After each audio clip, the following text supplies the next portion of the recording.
Thank you for joining today's webinar, 2023 Hospitality Trends, What's the Impact and Benefit to Hotel Operations, presented by Stayntouch and Optii. I'm your moderator, Christian Ljungqvist, Global Marketing Director with Optii. Your panelists today will be Priya Rajamani, VP of Implementations and Support at Stayntouch, Deborah Pevenstein, the Chief Revenue Officer of Optii, and Lauren Phelps, the General Manager of the Ameswell Hotel. Before we begin, I would just like to cover a few housekeeping items. We'll have a short Q&A session at the end of this presentation. We do encourage you to submit your questions throughout the presentation. You can submit questions through the question box in the middle of the control panel. We will answer those in the order that they were received at the end of the broadcast. Also, I want to remind everyone that this webinar is being recorded and a copy of the recording will be distributed to attendees within a few days. So over to our agenda. First, we're going to start off talking about how the macro trends in the economy and travel space impact hospitality. We'll then move to strategies that hoteliers can use to mitigate risk, capitalize on opportunities, and elevate the guest experience. And lastly, what operational challenges and opportunities lie ahead and how technology can be leveraged to ensure hoteliers are prepared. And like I said, we'll finish off with Q&A after that. With that, I want to introduce our three panelists today. Priya Rajamani. Priya spent over 9 years with the corporate division of Taj Hotels, divided between revenue and reservation management, projects, data mining, and CRM. Priya joined Stayntouch in December 2003, spearheading and managing global software implementation and support. Welcome, Priya. Second, we have Deborah Pevenstein. Deborah has close to a decade's worth of experience in hospitality tech from her time at TravelClick in product, sales, and marketing roles.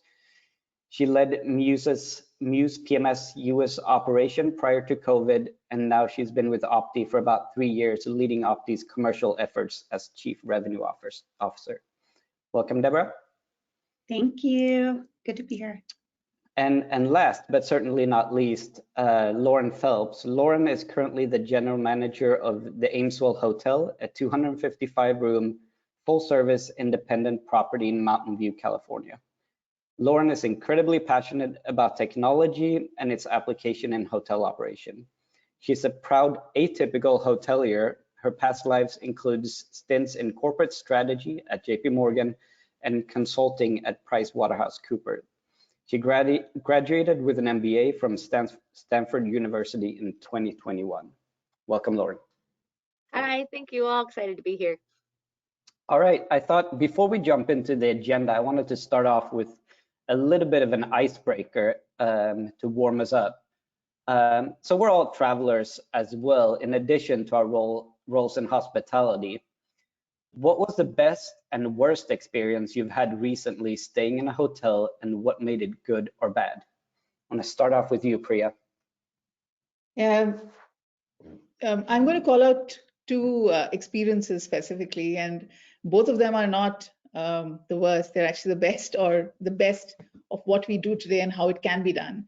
So I think the first one that I'm calling out is more a shout out to all the technological developments that have happened in our industry in the last couple of years and how hotels are leveraging that. And I'm speaking to an experience in a hotel in Nashville where everything was seamless, everything was mobile.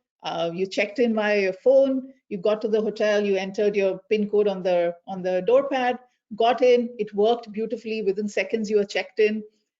What more could I ask for? I was there on a business trip overnight. I really didn't have time to go through the rest of it. And to me, that's calling out just how well it can be utilized in a hotel scenario.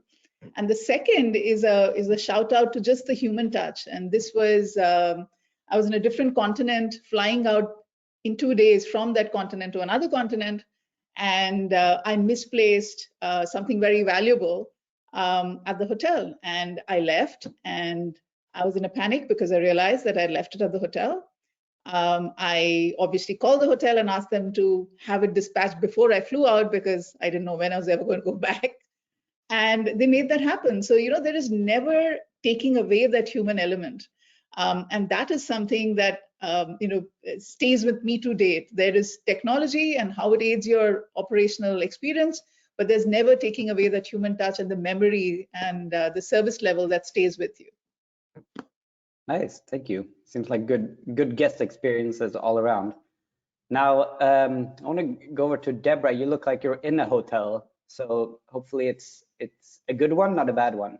It's a wonderful one, and I hope my dear client from Stay City is on the webinar right now watching, because he said he would join us later. I'm at Wild by Stay City, so there are two brands. One is Stay City, and then is Wild by Stay City. I'm in London, and I will share best and worst, if you will. So my favorite recently was I flew into Dublin for a meeting with Stay City actually in June. And when I arrived on my overnight flight from New York, I think it was maybe 9 a.m. when I arrived at the hotel, and my keys were already printed. And that goes to Priya's comment about technology, because they have a brilliant online check-in. And so I had checked in the night before, my keys were ready, I went straight to my room at 9 a.m. and I was able to take a nap for 2 hours before my first meeting. So that I loved and I really appreciated.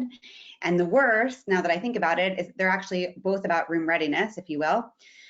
The worst was a recent experience. My family and I went on a road trip, and my daughter, we arrived at the hotel at 4 p.m. We actually were told we were going to be upgraded. My daughter had just thrown up in the car. Our room was not ready, and they didn't know when the room would be ready. And so we, we're sitting in the lobby. It was COVID. My kids weren't vaccinated yet. She had her mask on. She had just thrown up. It wasn't great, and they just couldn't tell us when our room was ready. And so we just sat there in the lobby in front of them while they kept, using their mobile to text the room attendant. And I felt bad for everyone involved, to be honest. It wasn't a great experience. Does not sound great at all. I know, Lauren, you're also at a hotel, but I hope you're not sleeping there. Only when I have to.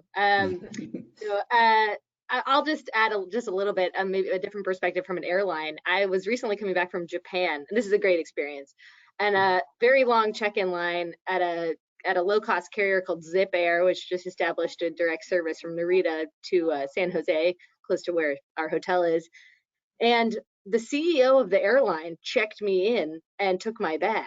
And it was, someone said, "Oh, that's the CEO," and I thought it was a joke. I Googled it when I was standing right there. And sure enough, it was the CEO of the airline, and he was running up and down the hall, sort of making sure everyone's bags were taken care of. He's taking them on and off the belt. He was weighing them. He was checking people in. He was rallying sort of the crew, and I was just blown away. And it was just such a great reminder that to be a leader in this space, no matter what you're doing, you have to know what the line level is doing to create that empathy, to create that understanding, so that you can solve problems for them. And you have to know what their problems are. So it was just such a great reminder of how powerful that kind of leadership can be. And yeah, that'll stick with me for a long time. Wow, love it. I'll assume then you don't want to share don't have a bad one to share. There's plenty of, I think I had a similar experience to Deborah. I'll keep my positivity up for now. We can launch into some of the questions. Love it, thank you. Okay, let's jump into today's agenda then. How do macro trends in the economy and travel space impact hospitality?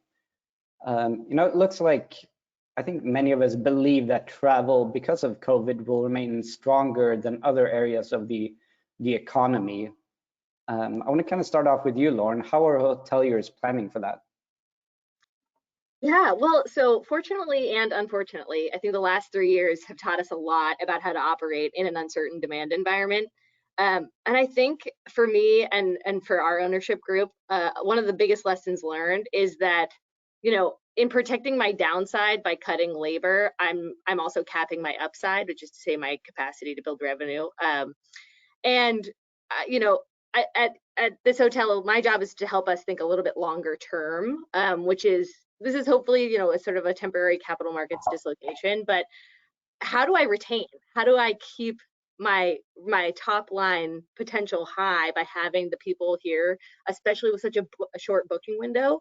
I think while we still are seeing, high velocity of bookings, it's in a shorter window. And how do we stay nimble on a staffing side, but also really focused on retention and using, our staff and our time that we have here to hone our processes if it is a slower week, or hone our SOPs, practice keeping our brand vibrant and alive, because as an independent, that brand really does live in the line. So what we've learned here is, and what we've done to prepare, is sort of retain. Very interesting. I want to jump over to you, Priya. You have your ear to the ground quite a bit, I assume, working with hoteliers. And want to hear what you have to say. Are you, in those you speak to, are they expecting business travel and leisure travel to kind of have the same outlook, or what do you think hoteliers are thinking there? Sure, Christian. There's been so much speculation around it, right from since pandemic last year into this year, and I wish we all had a crystal ball. But the point is, what we're seeing is definitely that leisure travel is back with a vengeance. They're calling them the revenge travelers, and I think all of us kind of fall into that category. We've all realized that how it can be if you're not able to travel, and we are kind of making the most of it. But what we're also seeing is that there is an uptick in the business travel. There's this whole new blended travel that's come in, wherein you go on to work and you take a couple of days of leisure, and you've got the whole the weekend trend is now moving away from just the Friday, Saturday into a Thursday to Sunday, because everybody's kind of capitalizing on that length of stay and making the most of it. This whole remote flexibility, working away from home, is not going away anywhere, and that kind of aids that whole process. In addition, what we are seeing is that, the whole, from the business side of things, people are bringing their travel budgets back. So the travel budgets are either back to what they were pre-pandemic, or they are higher than what they were in 2022. At least they're forecasting that the travel budgets will be higher than what we are doing in 2022. And a majority of that action seems to be happening around the smaller and mid-sized markets, which are looking to grow, and therefore they can justify that spend in travel. What we're seeing amongst the larger corporations is more a focus on sustainability and focus on conscious travel, where they're actually taking a call. Is this travel required? Is it necessary? Is it justified? And then kind of taking a more conscious, environmentally present and sustainable decision on making that business travel happen. And I guess to sum it up, business travel is definitely on the rise. We have a very positive outlook for it. And what one segment seems to be losing out on, the other segment seems to be making up for it. How does that, I see you nodding, Lauren, how does that resonate with you?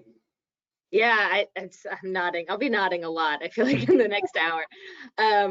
I think it really resonates in that it's sort of about, in the short term, it's a lot about that specialization to set us up for that long-term demand change, right? So sustainability, huge. And I think a really big part of what we hear from our customers, as well as from our employees, people want to work with a brand and want to stay with a brand that is aligned with their personal values. I think that's more important now than it was before. And in an environment where, sure, the long term is pretty positive, but that short term, we're fighting for share. We built a hotel here that really tries to capitalize on some of those values, both because we think it resonates with the market and because we really believe them. So leisure, the sustainability aspect, all of that is stuff we see are very popular in the market as well. Makes a lot of sense.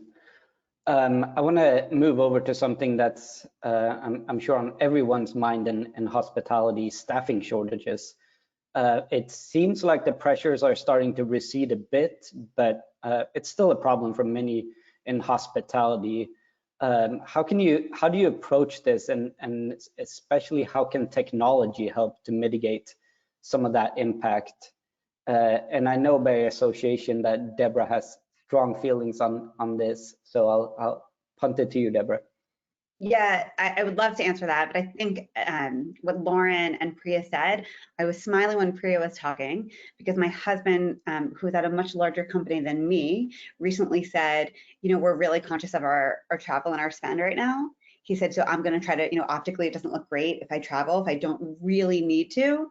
And so I thought that was really on point. And again, it is a much larger company, whereas when I travel now, I am not necessarily traveling early in the morning or late at night. And we were just talking about this with my client at lunch. I'm traveling at times that work better for me and at flights or travel schedules that are more economical. Just, interestingly, right? If a flight is half the price during the day, I'll take that flight during the day. And I would have prior never done that. So I think that's really interesting. But on the staffing side, I mean, I think the name of the game here is the staffing shortage is just not going away, right? We know that, everybody knows that. So the question is, how do you get more out of the team you have? Like Lauren said, how do you retain the team that you have, right? Because we all know that it costs a lot more to hire and train people than it does to retain. And I think the other piece is, how do you make the lives of your team members better? And what I mean by that is, for example, with what we do at Optii, and I know this isn't to talk about hotel operations technology, but we're helping to connect the whole operation, right? So we're helping to connect the front of the house with the back of the house. And why that matters is when the room is ready, the front of the house is going to know, right? And it'll be all seamless. And all of these seamless experiences and this automation removes that friction that is really challenging to operate a hotel. And so if the front desk agent needs to look down away from the guest that's standing in front of you, or step aside to put luggage in a closet because the room isn't ready, all of these things are just time that takes people away from the job that they have. So if we can make sure that rooms are clean, rooms are ready, and it's a well-oiled machine, all of that removes friction, and all of that makes for a better employee experience and a better guest experience. How do you see that playing out in real life, so to speak, Lauren? 100%, completely agree. I mean, I think, in an environment, there's a funny story over here at the hotel, but we had a COVID outage from the employee side. And if we can't do more with the same amount of folks that we have, we're talking about walking folks. I mean, that's a real hit, both on top and bottom line for us. So we actually ended up sort of gamifying it and sort of breaking up into teams, and all the managers clean the rooms, but that's not a sustainable, as fun as it was that one day, that's not really a sustainable way to run a hotel. So technology is absolutely key to mitigating that downside risk, to making sure we're doing the absolute most with what we have and being as efficient as possible, and freeing up, hopefully, when we're not sort of stretching ourselves, we're opening up time to add that human touch, to create that seamlessness, what both Priya and Deborah talked about in what were really meaningful hospitality moments for them. That's what this is. We're trying to automate the commodified actions, opening up for the touches that are made so much better by having a human do them than having a piece of tech do them.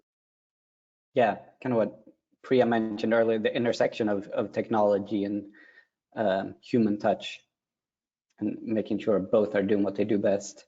But in addition to just the impact from staffing shortages, I feel like you touched on this earlier, Lauren, but it also puts pressure on the training, on building high performance teams and then retaining them. What do you think are some obvious and maybe not so obvious ways to address and manage that?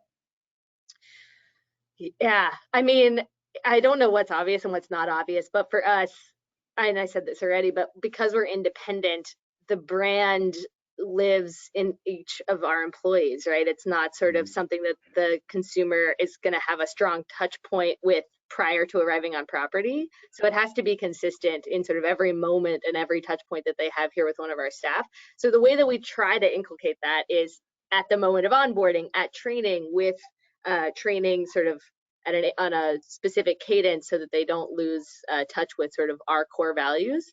And then SOPs and checklists are what sort of help us keep that alive. And we're trying to sort of build that into all of our tech, right? Like no, we're not doing plugs right now, but Stayntouch is a great source for us with that, and Optii both help us sort of checklistify and create sort of an audit trail, for lack of a better framework, for training and keeping that alive, and that helps us mitigate, turnover and other costs around that. Interesting. Yeah, I know that wasn't a layup to Priya, but I feel like you have something to add here as well, Priya.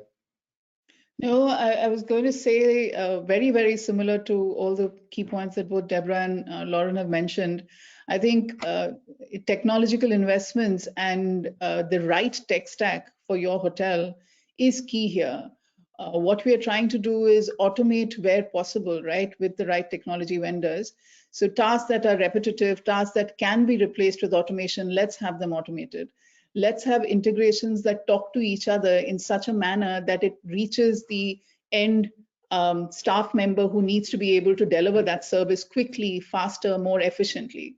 And then the third piece of the puzzle is the whole retention and training element, wherein you want to focus on applications that are user intuitive, that are friendly, that are easier to train.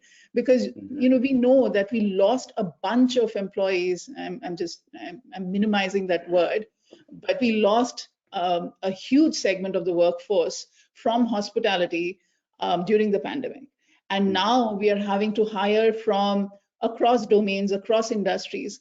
It's imperative that the technology that they're coming into is easy to learn, because if it's not, you're only introducing another barrier to the whole hiring and retention process, which you want to avoid.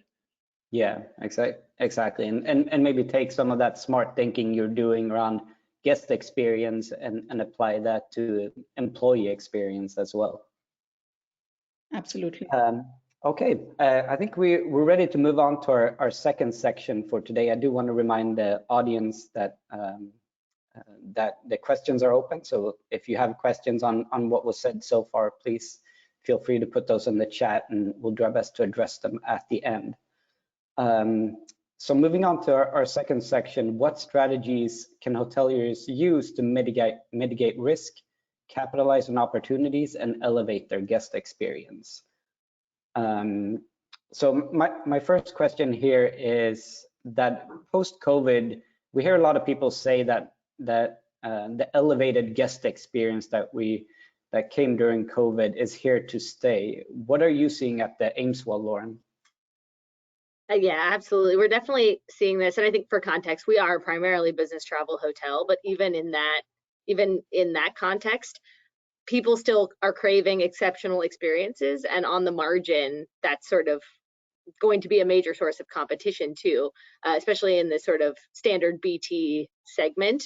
That's not going away. And so I think crucially, and I want to get Deborah, well, both of these fabulous women's thoughts on this, but our ability to execute on those exceptional experiences really requires sort of data connectivity and data centricity, meaning that right now my ability to execute on an amazing experience sort of lives and dies with my night audit team. And I love my night audit team. They are fantastic, they're motivated, but they're people, and we want to systematize, something that a person books, an experience a person books. I know we're going to talk about ancillaries, but something somebody books, at the point of checkout on our CRS.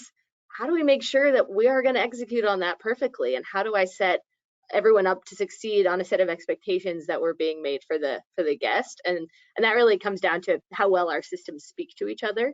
And so that we find is a critical method and a critical way for us being able to actually do those things that keep people coming back. Yeah, so Lauren opened up for you here, Deborah. What do you think? So here to stay? this is a topic that I think we at Optii are particularly passionate about, because we see, there's data that shows that guest satisfaction scores are directly tied to room readiness and also room cleanliness. And so this is one that, we're incredibly passionate about, because one of the things, again, I know we're not talking about Optii in particular, but one of the things that hotel operations technology does can make sure that all of the rooms are ready before check-in. And not even before check-in, it doesn't matter to the guest that it's 2 o'clock and check-in is at 3 o'clock. It matters that they've arrived at 2 and they want their room, right? So how do we make sure that all these rooms, and technology can help create those efficiencies and make sure that rooms are ready? And of course, connecting technology, right? If we connect to Stayntouch, right, then we know through their online check-in process, right, when they're collecting estimated time of arrival, then on the operations side, we can prioritize those rooms and continue to automate that, right, updating the boards in real time to make sure that all those rooms are ready, right? So that's one side, room readiness. And I think that is critically important. And I think oftentimes that's underestimated. So then the other side of the equation that I was talking about is room cleanliness. And that's something that I think is also really important and ties directly. We see it as we with our hotels often look at Revenate or ReviewPro scores, right? And how you're impacting them. And of course, those increases in those scores also tie to increases in ADR. We were actually in a meeting earlier today with our hotel client just talking about that, right? So how do we look at these guest cleanliness scores? And going back to the question before, how do we make it easier for the staff to train, to know how the room should be clean in that independent hotel or in a branded hotel, right? In any hotel, how do you help them and make their jobs easier? And we know that, you know, for us, at least at the hotels that we work with, 95% of hotels are using some sort of contract labor.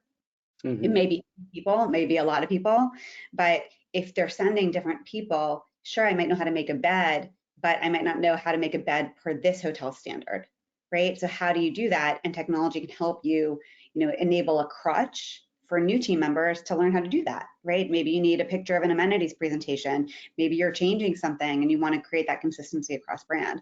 And so I think that, you know, in general, to execute on these things, the technology becomes really important. Technology and team. Yeah, you're touching on this a little bit as well. I think it's easy to focus on one guest and make their experience great, but how do you maintain confidence as a hospitality leader in delivering an exceptional guest experience that's repeatable? So essentially everything we talked about, how do you scale that and make it systematic? What do you think, Priya? Yeah, you know, I would like to add one more piece to that puzzle that Deborah just presented. And she talked about technology and team, and the third part, which is, you know, you spoke about making it repeatable, making it sustainable, is data. So to have the right data elements captured from the point of interaction, be it at the time of booking or be it the time of check-in, knowing as a hotel what are your key deliverables and ensuring that you have processes and systems in place to track and capture that data. So one step is, of course, collection, you know, how you collect it, whether you do it at the point of reservation or whether you do it with your front desk and your guest service agents.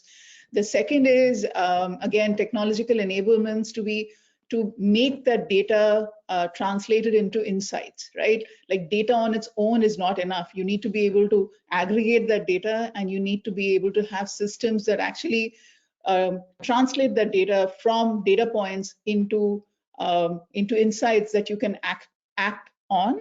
So that is the second piece. And to bring both of that together, you require the right partnership and the right integrations in place. And I know Lauren kind of covered that at the beginning of the segment. And that is indeed true. We need to have technology partners the way we do with Optii to be able to translate, share the data, and then make it into an executable and an actionable item. Yeah. Very true. All right, so switching gears a bit, attribute-based selling and selling ancillaries, it's been a topic on the kind of hospitality speaker circuit for a while, for years probably. But it seems like we're starting to see some technologies emerging to support that, whether it be from startup or from the bigger guys. I want to hear from you, Priya, what you're speaking to hoteliers and your own thoughts, what you think about this, and I want to hear then from Lauren also on how this plays out at a hotel. Like you mentioned, it's been a hot topic, and it's been a hot topic of conversation for years. And I think over the last year or so, it's become even louder, the conversation. But I seriously believe that innovation, and this kind of innovation at this level, is a team sport. It's beyond the boundaries of a specific, say a PMS provider. And essentially, in my mind, it is something that would entail a industry-wide change, right from the point of distribution to inventory management and then successful execution and delivery.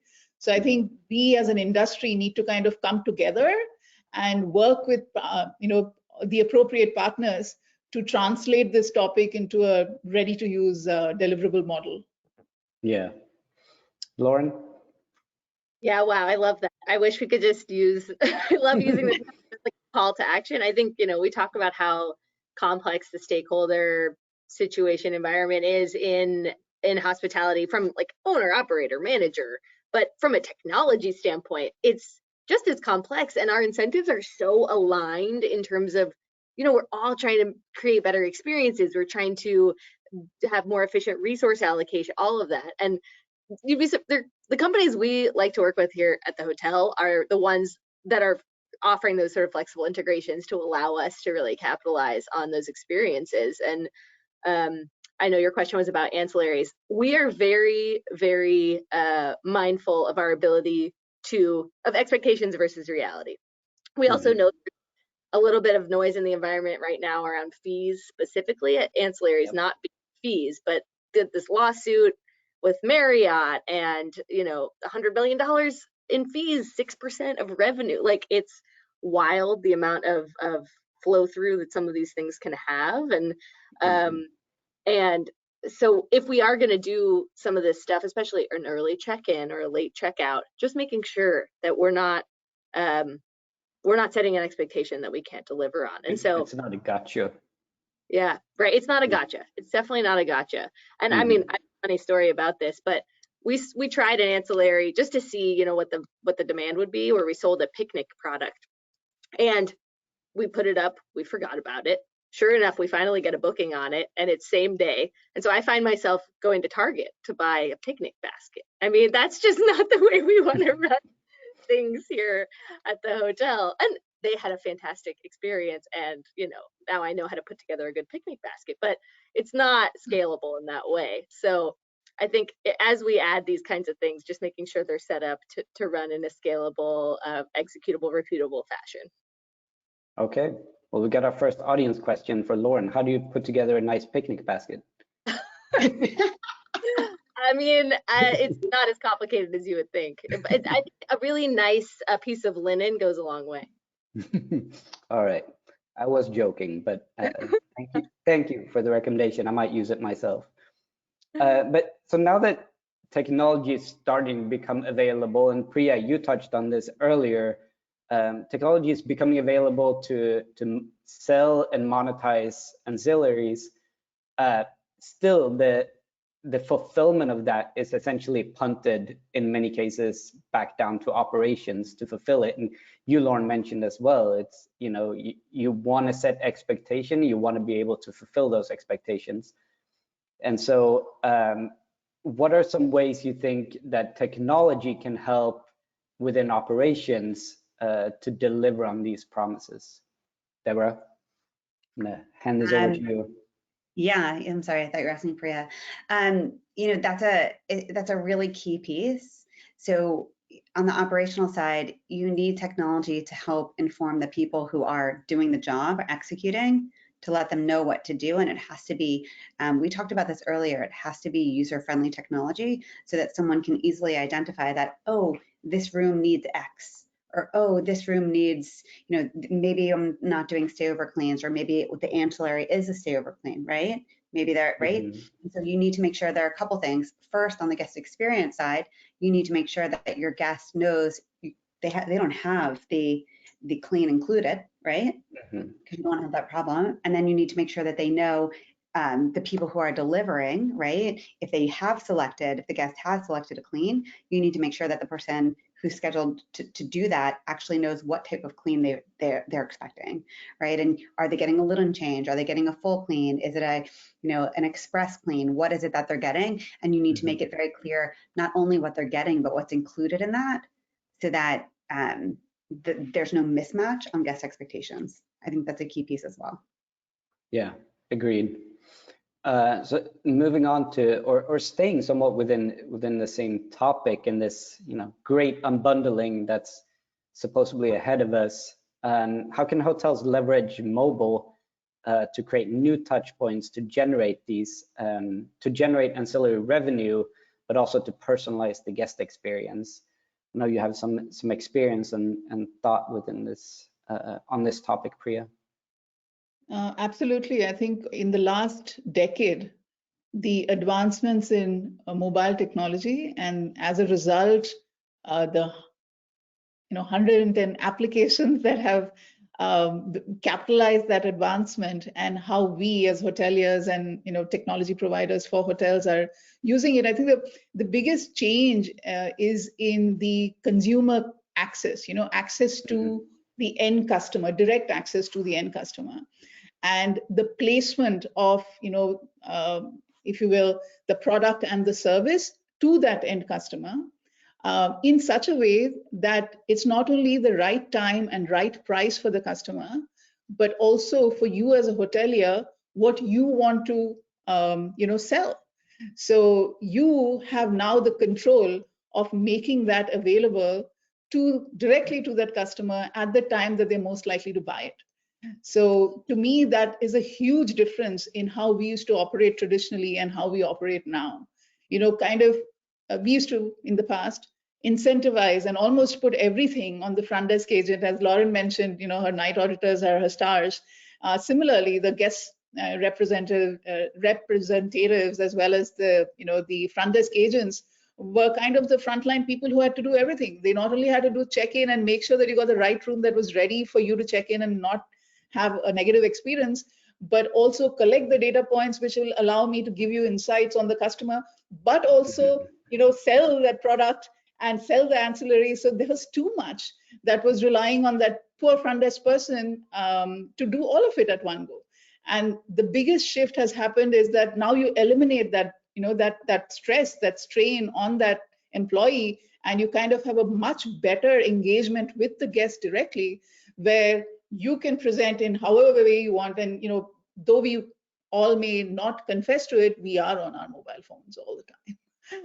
And Yep. So it's literally for you to decide whether you want to use it or not. And more often than not, what you will see is that you'll get a higher purchase rate due to that enablement. I was actually going to say that there's data that shows that it's not only a higher purchase rate, but it's also a higher frequency. So people are more likely to do it more than once even when you give them the opportunity on the mobile. So I might order room service once if I'm picking up the phone and calling, but maybe, oops, in my room service order, I forgot an extra glass of wine or an extra order of French fries. And so I won't necessarily pick up the phone to call and order that extra, but I would do it on my mobile because it's so easy. Yeah, we can all see online shopping. It's gone through the roof. So it's just the same concept now applied to hotels, and therefore, definitely a perk that the hoteliers can rely on by, leveraging service providers like us that, leverage the mobile technology space.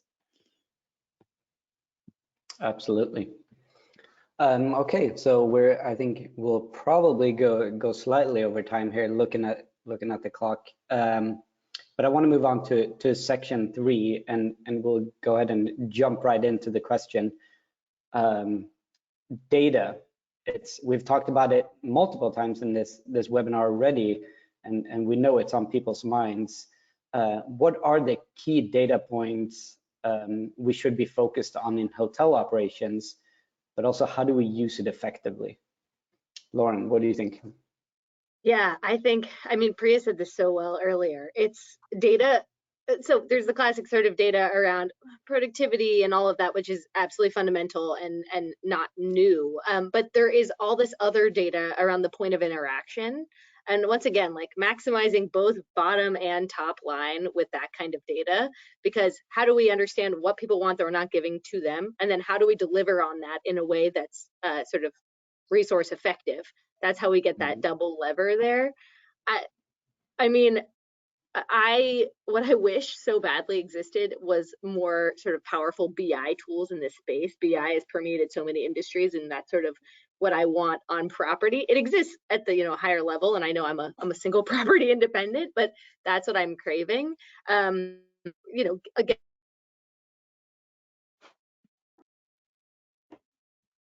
Oh, I think Lauren broke am I up. back? Am I back? Yeah, Yeah. you're back now. Okay, sorry. Yeah, you know, it's one of those things. But data on customer preferences, as well as sort of their patterns on property outside of their preferences, is sort of their habits. That's how we get great personalization. That's how we execute on amazing experience. None of that is rocket science, but it can be so much. It can be so much better, and that's sort of where we're focused. I'm sure Deborah and Priya has some thoughts on this as well. Priya, you want to go ahead and I'll go after? Yeah, sounds good. Yeah, I was going to echo a lot of what Lauren said in terms of we've kind of gone beyond the basics of give me performance metrics. Then the next stage was when we had the whole CRM CIS piece wherein collect customer data in terms of just the basics of telephone numbers, email addresses, so that we could do email blasts and reach out to customers. So we've gone beyond that. Now we want to understand spend trends, habits, best sellers, feedback from stays, and aggregate it into intelligent information. But just to kind of give an example, if you're seeing that majority of your guests, when they come in, the first thing that they do is call housekeeping and request bottles of water. You have two ways to do that. One is every time you're sending somebody there, you're losing staff, right? One is to understand that this is happening at that frequency and make sure that you place extra bottles of water, right? That is one efficiency. The second is realizing that maybe those extra bottles of water, add to your, reduce your top line. So maybe making that at a rate which is not going to pinch them so hard, but at least, gets you somewhere midway. So those kind of decisions are ones that immediately show benefit, but also ones that you need to be able to capture and translate into those actions. Absolutely. I mean, everything these ladies have said is absolutely on point. I think the other piece that always surprised me is there's always so much continued conversation on the top line piece. And oftentimes we do not hear enough, or we don't talk enough about the cost of labor or the expense associated with labor. So labor is not going away, right? And it shouldn't, because we're in the business of hospitality. But the question is, how do we look at things like unproductive time, right? And eliminate that unproductive time, or deploy that unproductive time in better ways, right? How do we turn that into productive time? So I'll give a couple examples. This is all data driven, right? With tools, with different technology tools, a technology like Optii, you can see what time someone comes in to what time they start their first clean if you're a room attendant, right? So what are we doing in that time? Can we help so that someone can get to their first clean faster? Can we help by thinking about where the trolleys are? Can we help about stocking the closets better? How do we do things to improve the lives of our room attendants or our teams, while making people more productive, right? So how do you look at all the unproductive time and either save on it or make better use of it? And I think that's a really important piece that we need to pay attention to as well. Yeah, and building on what you guys said, do you guys think that are we looking at the same data on property versus above property, or is there a disconnect there? Anyone? I mean, I think I'm a little weird here, but I mean, I would like it to be on property. I think we're a little, in an ideal world, I can set up each of my department heads to sort of to be their P&L owners effectively, right? If they have the data, if they have that BI layer, and more importantly, to Priya and Deborah's points, if they know how to read that and get insights out of it, like there's a solid sort of set of training and practice around, okay, this metric is sort of coming down. What does that mean? What do I need to do? I would be so stoked. I would be the most excited human on earth if I could make that real. But it really does start with having that data connectivity. So I think right now the reality of it, and you guys check me if I'm wrong, but most of that lives sort of at the area level, at the corporate level, and they drive down that insight. Where they're a little less maybe effective is they don't have that line level empathy. They don't have that sort of nimbleness of being on property and being able to say, ooh, the data's telling me this, but it's not resonating. It's not having the effect we thought. Let me pivot. Let me move fast. And so, yeah, guys, tell me if I'm way off base here. I'm in 100% agreement with you. And the point is that it's not relatable anymore because it doesn't speak to the property as much. So, you've got this insight or coming from the corporate where the assumption it's coming from a bunch of properties, not mine. So I think to have that insight, like you said, to be able to have the business intelligence on property and to make those decisions on property, because yes, on a macro level, you need to know investment growth, all of that. But actionable items, I really, the difference, like you mentioned, I think a lot of micro executable level data is utilized at the property level, and a lot of macro insight level is what is at the ownership and the corporate level. But I'd like to bring that back to the properties, just like you said, Lauren. I think that will go a long way in just being able to increase that customer satisfaction and also give employees that pride in that execution and retention piece. Yeah, I'll ask the building on that question, asking a slightly different way to you, Deborah.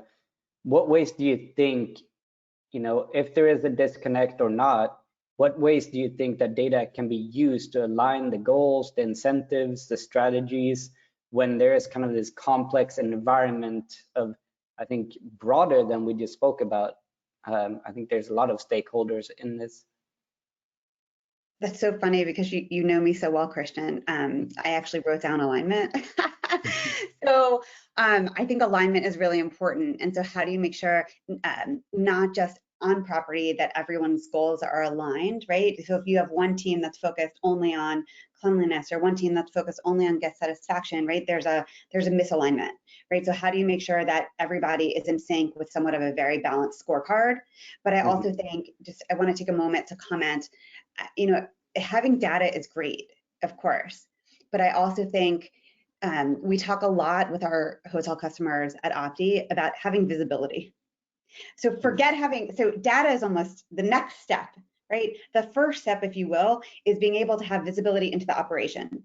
Do I know how long it's taking me? And again, I'm equating it back to the world in which I am right now, which is actual hotel operations, it's cleaning, right? It's all these things. Do I know how long it's taking to clean a room? Do I know how long it's taking to clean a room well? Do I know what that ties to my guest satisfaction score, right? Do I know, having this visibility into the operation is pretty key first before you can start looking at data, digesting data, comparing data at a corporate level, right? You can't compare 3 properties until you know what's happening at each one of them.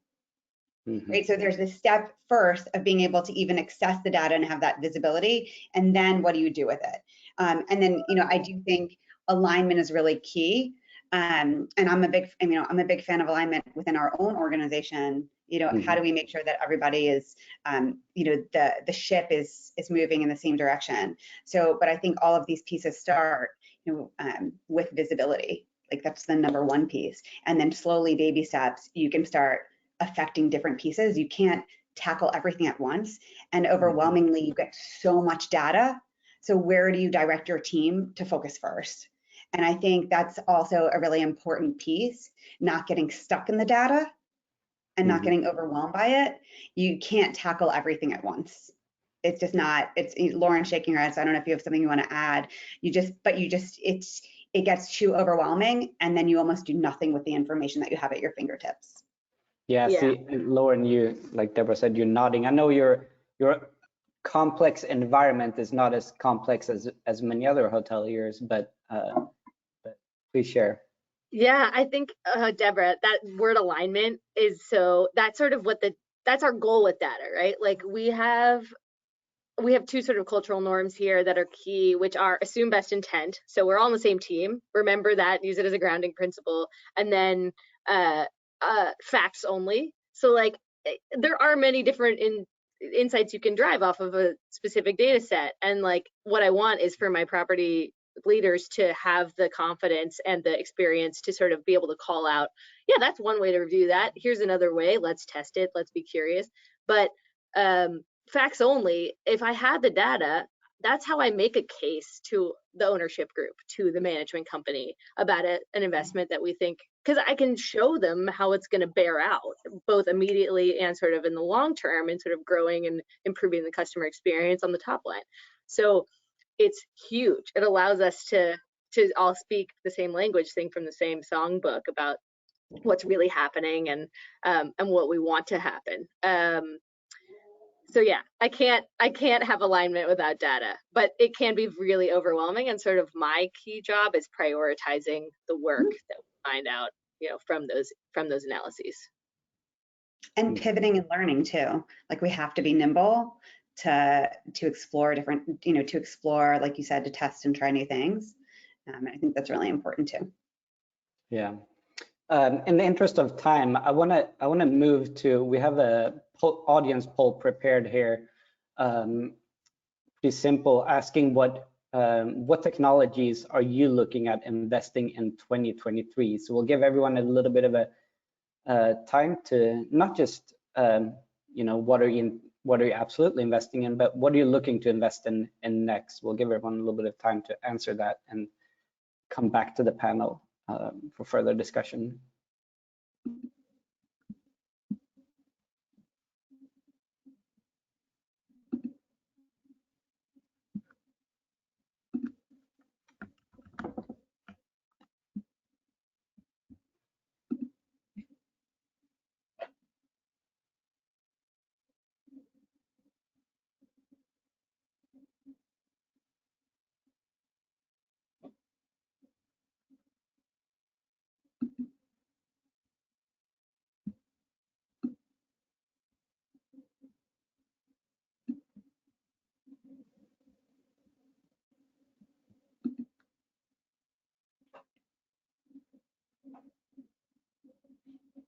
All right, let's see if we're getting some results on our poll here.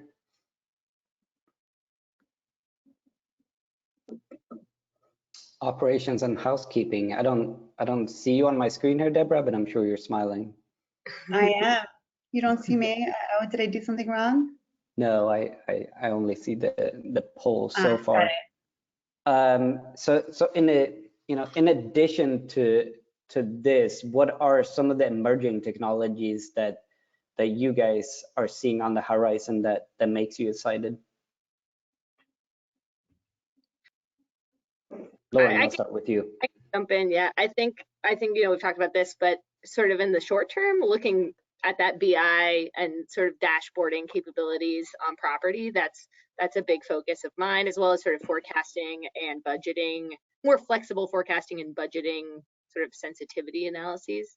In the long term, and this is a huge departure from what we've talked about here, but in the long term, I'm really excited about carbon removal, carbon accounting, offsets, lab grown food, like stuff that's going to really help us keep this an evergreen business and continue to do what we love, just in a more sustainable way. I know we haven't talked about that much, but it's another sort of passion. So that's what we're looking at in the long term. Wow, love that. Priya? On very similar lines, I think as a technology provider, I'm tracking or emerging trends in AI. There's been a lot of conversation internally on just being able to leverage that to make it better, to make it more efficient, to make it faster, to be able to code sooner and release it to our customers, new integrations, new modules, all of that. So that is something that we're definitely tracking, using, working with. So that's very exciting for me. And the second piece, again, comes back to sustainability, the whole carbon footprint and how we track it and how we make travel more more conducive. And at the end of the day, once we figure that out and once we've kind of gotten more environmentally better with just flights and travel and all of that, we know that we have a positive outlook now, but 10 years from now too, we would have one. Yeah. What about you, Deborah? Yeah, it's fun hearing all of these topics because I've been with clients the past couple of days and they're all front of mind. The other piece I would say that there's so much talk about that we hear is connecting the dots. So connecting the dots between the hotel operation, the people who are running the business and cleaning the rooms and checking the guest in, to the Revenate scores or the Review Pro scores, looking at ideas or revenue management technology. Revenue management technology and forecasting, and be able to get more precise at the staffing levels that you need. Taking a look at employees and being able to do immediate reward and recognition through different systems. All of these things, just connecting the dots, I think is really powerful and really exciting. Interesting. That I see we have 3 minutes left here, so we're not gonna have time for a ton of questions, but let's see if we can at least give one each to you, and you'll get about a minute to answer them. I'll start with you, Priya. It says, anytime a guest has an issue with a credit card / payment, it's a real hassle. I have to call 3 different organizations and coordinate between multiple helplines. Is there a way you can help me? That's a great question. I think, it talks to a lot of points that we've been talking about having technology talk to each other in such a way that you can eliminate some of these barriers. In Stayntouch per se, we are kind of trying to at least get together some of these elements and make it a one-stop shop. So today, we are not only a property management system, but we also offer our own payment platform. And that kind of allows you to not have to talk to multiple providers and just kind of call into one space and have that answer given to you. So, this is talking specifically about my organization, but yes, on a larger, talk point, it talks about having the right integrations. Oh, okay. And this one, I think this is for you, Deborah. Maybe someone picked up on your comments around the review scores. It's asking how Optii helps with reviews. I know that it's not directly review technology, but can you expand on what you meant there, Deborah? Yeah, of course. So there's all this data in general that shows that room readiness and cleanliness in particular help to increase guest satisfaction scores. And so what we do with some of our customers, and oftentimes some of our, mostly some of our group customers, but we can do this with just about anyone, is look at, when the day that Optii goes in or the day that we've made changes, right?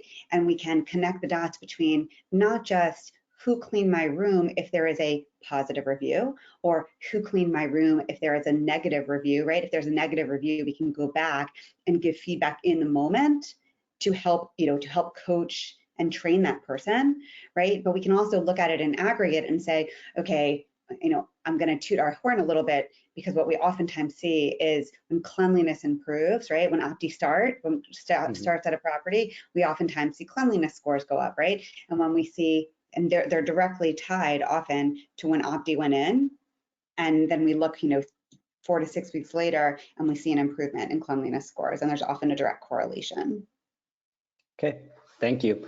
And I don't know if this person knows you, Lauren, or they picked up on your bio at the intro here. They and there's another question for you, so I'm going to try to combine them. It's asking, you said you're an atypical hotelier, and coming in as a general manager. With your background, what were some of your aha moments? And then the second question was around your experience with implementing technology. So I'll kind of combine those and see if you can answer those in a minute or two. Sure, I'll be fast. I think one on the implementation side, I think Priya said this really well, but my key stakeholders when I'm implementing technology, ultimately it's to drive guest experience and drive all the important factors in hospitality that we care about, repeat customers, ADR, all of that good stuff. However, my main stakeholders when I'm implementing technology are my employees. If they don't adopt it, it has no chance. If they don't love it, they don't understand how it works for them, it has zero shot to make it to improve anybody else's experience here at the hotel. And so, I think some folks underestimate hospitality employees' love for this stuff. I have sort of evangelists in every department, and they are just as amped about this as I am. And that's also been an aha for me, because I think they're really keen to improve the way that they work. They're very proud of their work, and they want it to be the best it possibly can be, and they're not intimidated by some of this tech. It just needs to work for them too. So that's been a really key point of implementation. I think one benefit of me coming from tech in a different industry is that I already had a sense of that, and so I was able to sort of understand what they might want in some of their tech.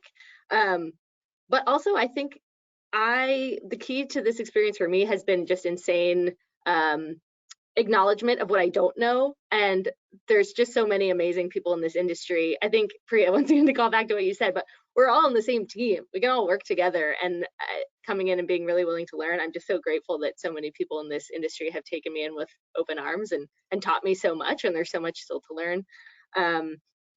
So yeah, I don't know if I answered the question, and I'm sorry if I didn't, but that's the best I got. No, that was really good, and we are thankful for you joining us today and spending this hour with us in the audience. So really want to say thank you for sharing your thoughts and your insights.